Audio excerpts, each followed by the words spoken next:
What were some times when you died inside?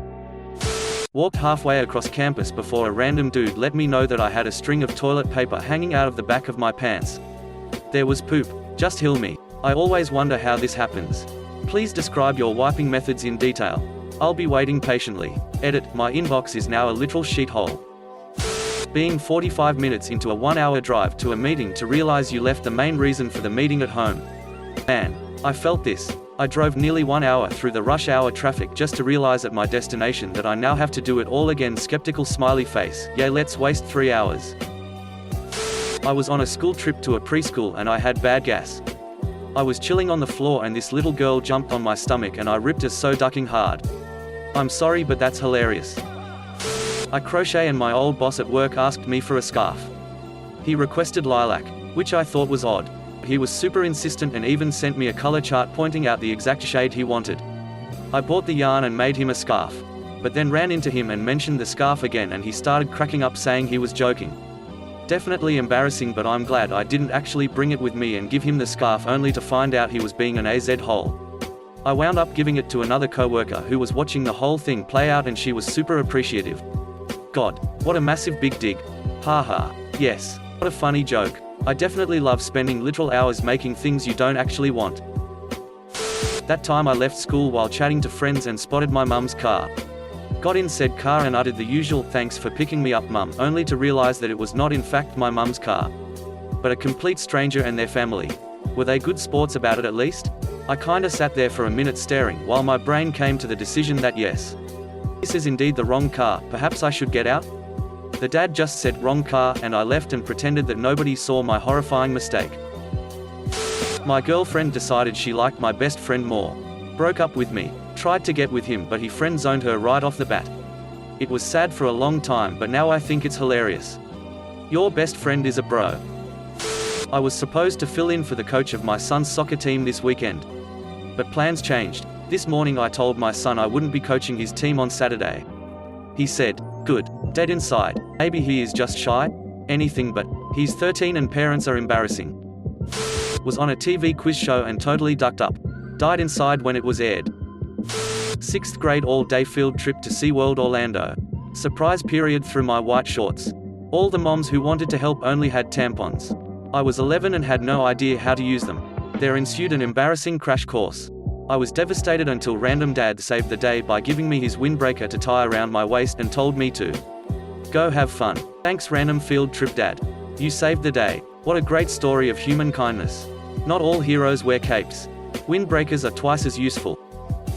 I had a customer who was holding and examining an awkward, fragile, and expensive item with one hand. I asked her to please hold it with two. She turned to look at me. She only had one arm. You know, out of all the great answers in this thread, this is the one that actually made me laugh out loud. I can almost picture your face as she turns around. Having to repeat a clever off-the-cuff joke because the person was focusing on their phone. Ouch. Don't repeat it. The mannerless oaf doesn't deserve to hear your joke. Just say, "Should have been listening, dude," and laugh. When I was about 13, my dad took me aside one night and apologized for putting so much effort into supporting my twin brother and so little into supporting me. I always assumed he was just smarter, physically more gifted. Turns out he and my mother had actively and knowingly neglected me in order to encourage my brother's achievements. Happened all through my schooling. They paid thousands for his sporting trips and when I had the same opportunities they just didn't have the money.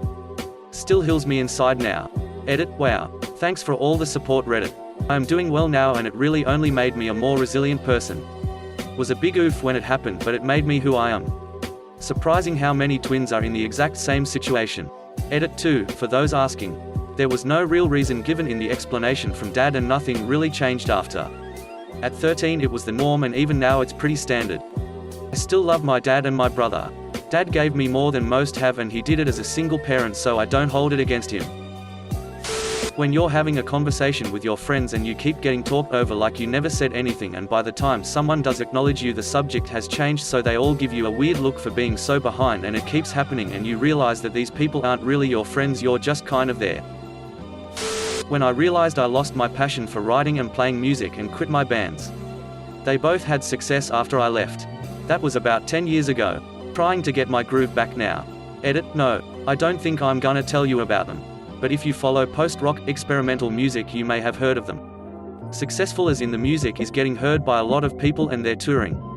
But they still have jobs when they're home. Interviewing a potential student who is interested in my school. He has a huge green circle around his eye.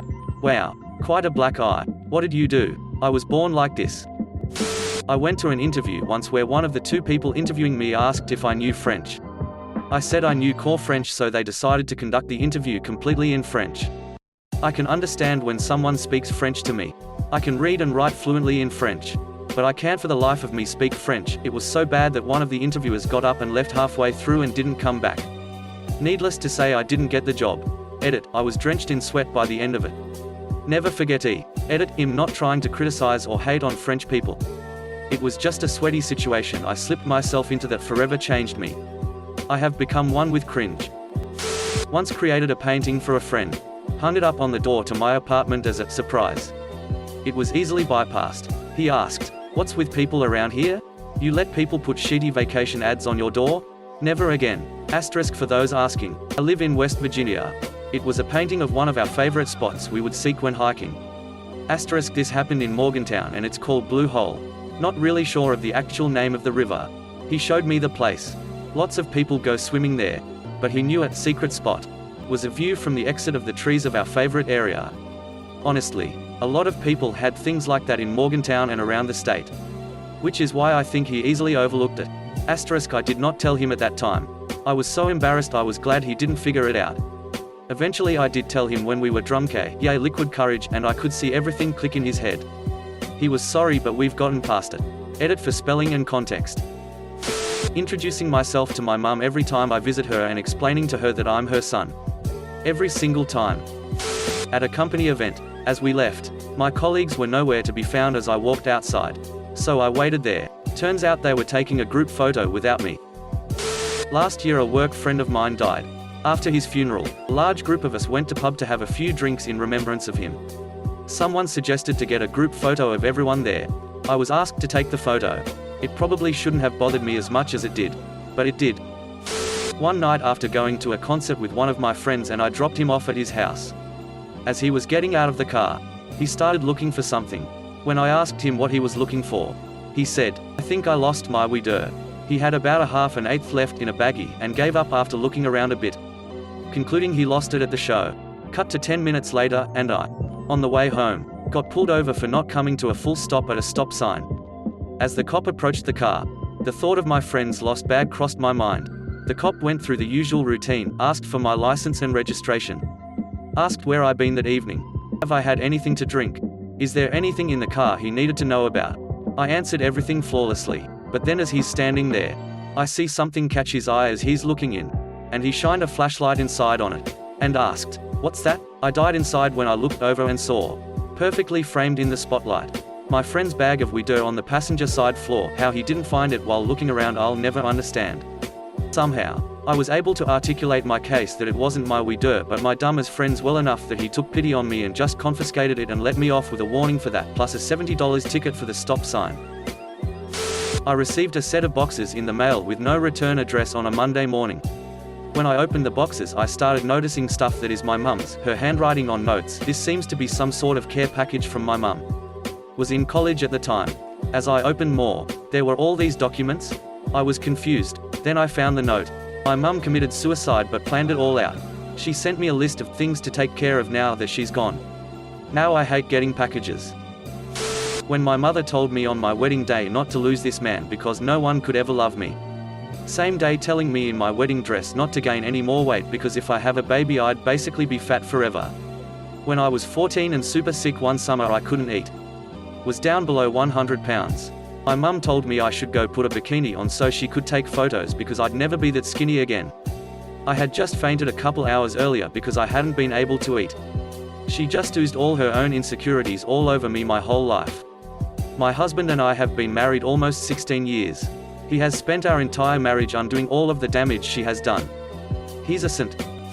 Watched les porn and accidentally casted it onto the main TV in the living room, where my parents were watching TV on. I've told this story before, but there was a time when I knew I was coming down with what I was sure was going to be an absolute bastard of a cold. Already beginning to feel a little fuzzy in the brain.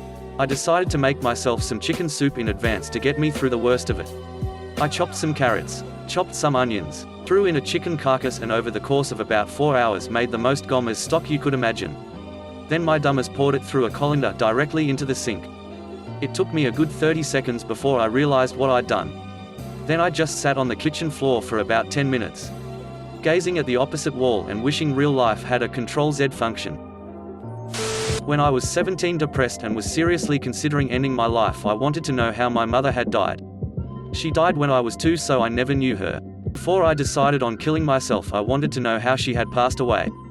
So one day in the car, just me and my dad, I asked my dad how she died. He didn't say anything for like a full-on minute, and I was nervous about his reaction. So when I finally looked at him, there were tears running down his face. It was that moment I felt like a piece of crap for wanting to end my life. What made it worse was that when he finally gathered himself, he told me she had hung herself due to her BPD, borderline personality disorder. So I felt like an even bigger piece of crap.